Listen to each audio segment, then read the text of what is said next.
The overall goal of this procedure is to successfully use the Infinium Assay in order to process a genotyping bead chip.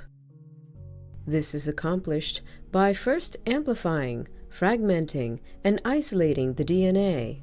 The second step is to hybridize the denatured DNA strand to oligonucleotides attached to beads on the array. Next, the oligonucleotide attached to the bead is stained and selectively extended by one base.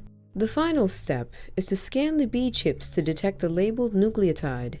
Ultimately, the genotype results are used to determine the alleles present at the site of interest. Visual demonstration of this method is critical because many of the steps for staining and loading the bead chips are difficult to learn. Many of the maneuvers are not found in other genotyping methods, and many of the equipment share very similar sounding names.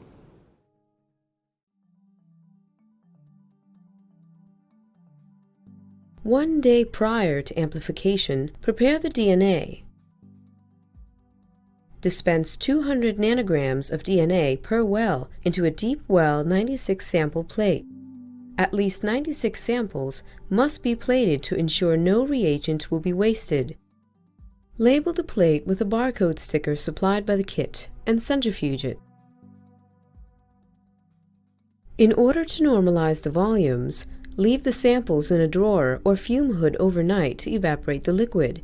Cover the plate loosely with a lid or paper towel to keep out dust. On the following morning, check that the wells are dry. Use a reagent basin and a 10 microliter 8-channel pipette to dispense 4 microliters of DNA resuspension buffer into each well to rehydrate the samples. If care is taken